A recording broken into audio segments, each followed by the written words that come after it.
दोस्तों, आज हम महाशिवरात्रि की महिमा और पौराणिक कथा के बारे में जानने की कोशिश करेंगे। पूर्व काल में चित्रभानु नामक एक शिकारी था। जानवरों की हत्या करके वह अपने परिवार को पालता था। वह एक साहूकार का कर्जदार था, लेकिन उसका ऋण समय पर ना चुका सका।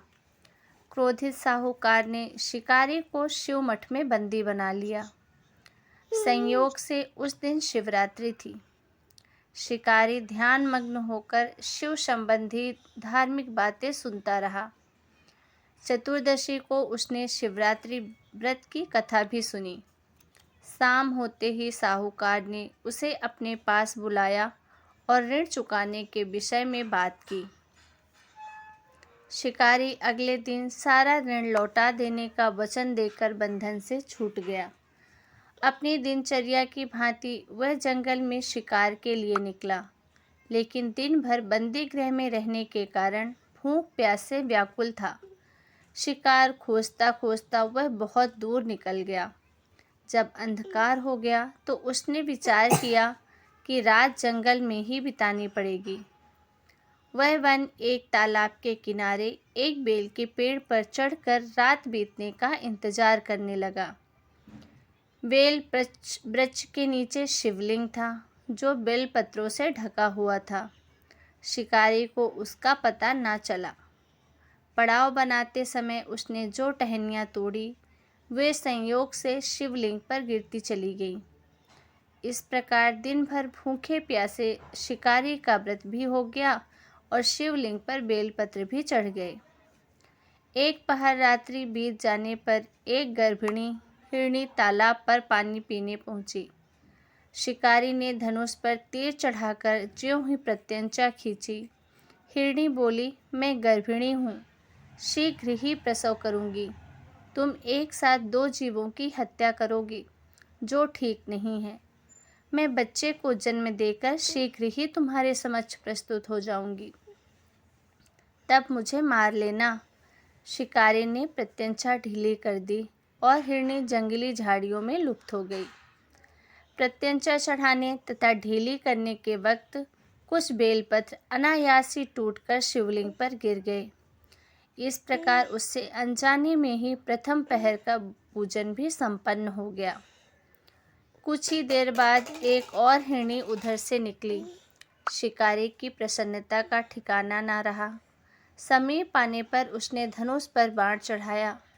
तब उसे देख हिरनी ने विनम्रतापूर्वक निवेदन किया, हे शिकारी, मैं थोड़ी देर पहले ऋतु से निवृत्त हुई हूँ।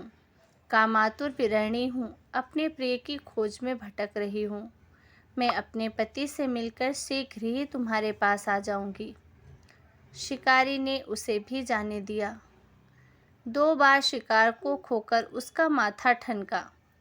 वह चिंता में पड़ गया। रात्रि का आखिरी पहर बीत रहा था। इस बार भी धनुष से लगकर कुछ बेलपत्र शिवलिंग पर जा गिरे तथा दूसरे प्रहर की पूजन भी संपन्न हो गई। तभी एक अन्य हिरनी अपने बच्चों के साथ उधर से निकली। शिकारी के लिए यह स्वर्णिम अवसर था। उसने धनुष पर तीर चढ़ाने में देर नहीं लगाई। वह तीर छोड़ने ही वाला था कि हिरनी बोली, हे शिकारी, मैं इन बच्चों को इनके पिता के हवाले करके लौट आऊँगी। इस समय मुझे मत मारो। शिकारी हंसा और बोला, सामने आए शिकार को छोड़ दूँ? मैं ऐसा मूर्ख नहीं। इससे पहले मैं 2 बार अपना शिकार खो चुका हूँ। मेरे बच्चे भूख प्यास से व्याकुल हो रहे होंगे।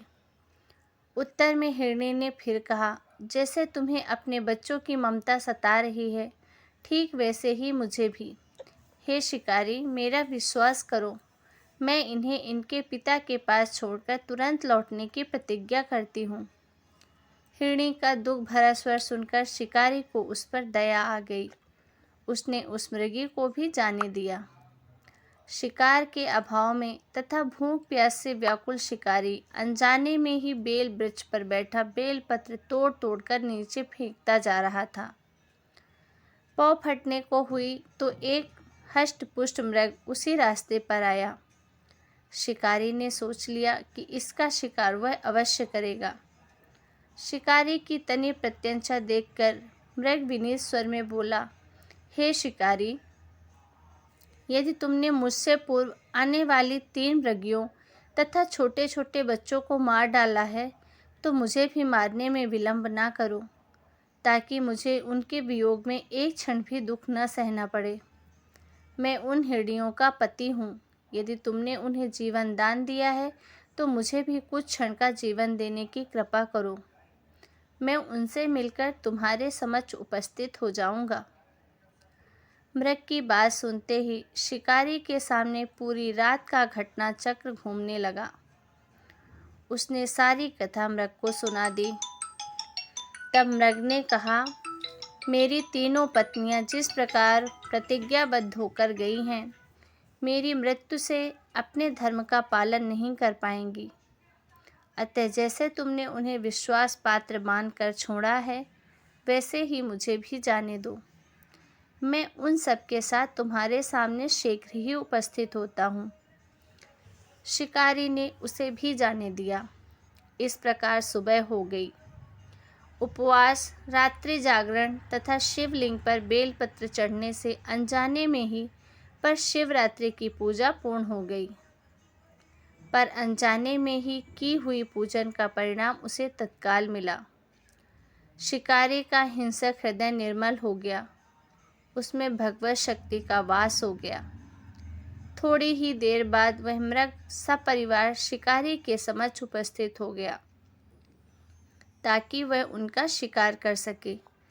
किंतु जंगली पशुओं की ऐसी सत्यता, सात्विकता एवं सामूहिक प्रेम भावना देखकर शिकारी को बड़ी ही ग्लानि हुई। उसने मृग परिवार को जीवन दान दे दिया। अनजाने में शिवरात्रि के व्रत का पालन करने पर भी शिकारी को मोक्ष की प्राप्ति हुई। जब मृत्यु काल में यमदूत उसके जीव को ले जाने आए, तो शिव गणों ने उन्हें वापस भेज दिया तथा शिकारी को शिवलोक ले गए। शिव जी की कृपा से ही अपने इस जन्म में राजा चित्रभानु अपने पिछले जन्म को याद कर पाए तथा महाशिवरात्रि के महत्व को जानकर उसका अगले जन्म में भी पालन कर पाए। शिव कथा का संदेश यही है और यही हमें बताता है कि शिकारी की कथा अनुसार महादेव तो अनजाने में किए गए व्रत का भी फल दे देते हैं, पर वास्तव में महादेव शिकारी की दया भाव से प्रसन्न हुए थे। अपने परिवार के कष्ट का ध्यान होते हुए भी शिकारी ने मृग परिवार को जाने दिया।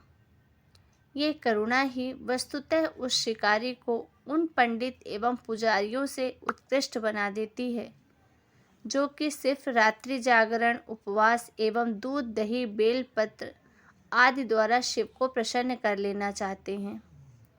इस कथा में सबसे महत्वपूर्ण बात यह है कि इस कथा में अनजाने में हुए पूजन पर विशेष फल दिया गया है, पर इसका अर्थ यह नहीं है कि शिव किसी भी प्रकार से किए गए पूजन को स्वीकार कर लेते हैं अथवा भोलेनाथ जाने या अनजाने में हुए पूजन में भेद नहीं कर सकते हैं।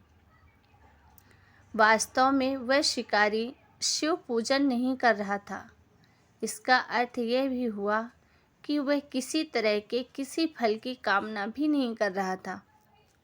उसने मृग परिवार को समय एवं जीवन दान दिया, जो कि शिव पूजन के समान है। शिव का अर्थ ही कल्याण होता है। उन निरीह प्राणियों का कल्याण करने के कारण ही वह शिव तत्व को जान पाया तथा उसका शिव से साक्षात्कार हुआ। दोस्तों, अगर हमारी इस जानकारी आपको पसंद आई हो तो ऐसे ही वीडियो देखने के लिए प्लीज़ हमारे चैनल को सब्सक्राइब करें, लाइक करें और अपने फ्रेंड सर्कल, फैमिली सर्कल में ज़रूर शेयर करें। जय भोलेनाथ।